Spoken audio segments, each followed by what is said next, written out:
Hi guys. Today I'm going to be sharing my observations of myself as a critical reader in literature this year. So to start, it's funny that we're starting with the reader response theory because when I just think of this class as a whole, I think of it in sections based off of what we worked on. And the very first thing that comes to my mind is the reader response worksheets that we had done. So, before even knowing how helpful the reader response theory is, I never really knew or understood what it was really based off of, or understand that reader response theory is not just about the text, that it's about your interpretation of the text, and how an individual is able to interpret what you're reading based off questions such as what and who. So, reader response theory was applicable to many things you read this semester, but particularly in my case, it was very helpful to me when reading James Baldwin's Sony's Blues. After my second reading of the story, and I have recorded my questions onto the reader response theory sheet, I had deeper understanding of the setting and why Harlem was so important. So as you can see, to the right is a little snippet of one of my reader response worksheets. And the top is like a couple questions I had the first time that I read it. And then the bottom part is the reader response strategies. And it says, how does the second reading change your initial understanding? So what I had written at the time was that the second and third time that I read over the story, I picked up a certain emphasis on the setting and where they came from, hence what I had just spoken about Harlem, and how being from Harlem, New York, you had a certain characteristic to you.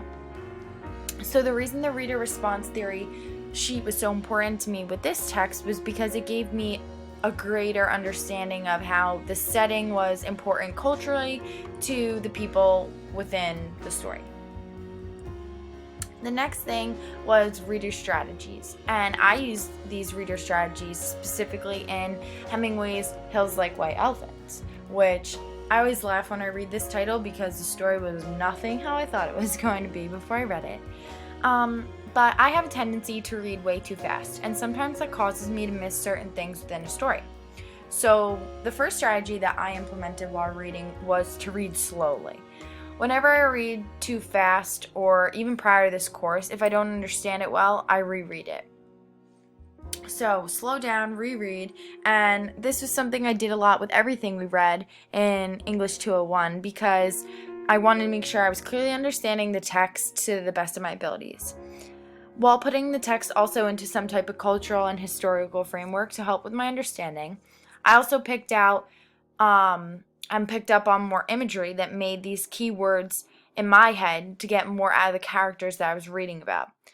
The first time reading over the short story, I definitely struggled. I was missing key points and I had a poor understanding of what was going on. But after my next couple times reading and using these strategies, I was able to get a more clear idea of the themes and what was happening.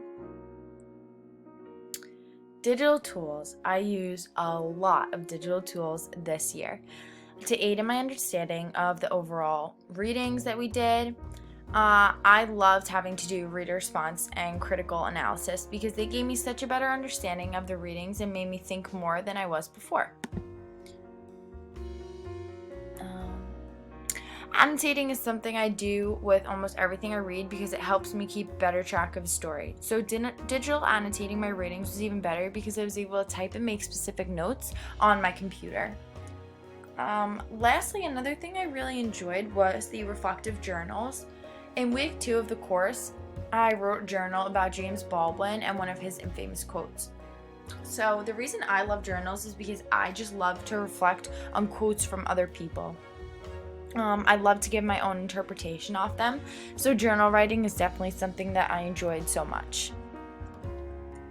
I could name a bunch of connections that I made from lit class this semester, but the first thing I think about is how in English 201, we annotated short stories, poems, readings, we dug deeper, we used strategies as reading, rereading, reading slowly, picking out imagery, and implemented digital tools to further our understandings.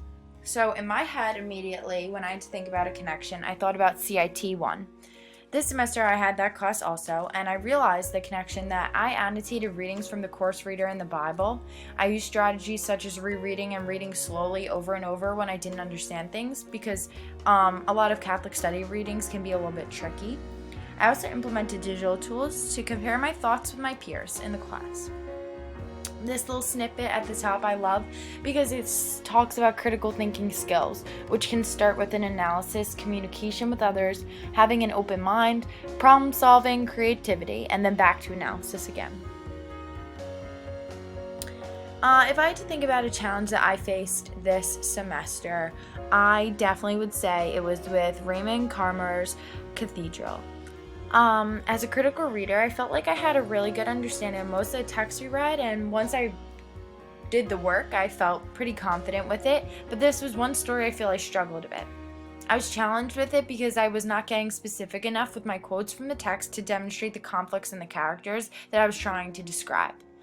I feel like I was just taking a quote that I thought would work well, and instead of really annotating and getting a better line from the story to describe the characters and conflicts I was referring to. But I for sure think I overcame this because although there were other readings that weren't as easy, I just picked it up a little bit with my annotating and started to comprehend everything a whole lot better, which made it easier for me. Hands down, my most memorable experience was reading A Raisin in the Sun this semester. I've definitely mentioned this earlier, but I have read the book a numerous amount of times, and the first time I ever read it, I did a huge book report on it, so it's one of my favorites. I believe it impacts me as a critical reader because each time that I read it, I still feel like I learn new things and that there's always something new for me to reflect on.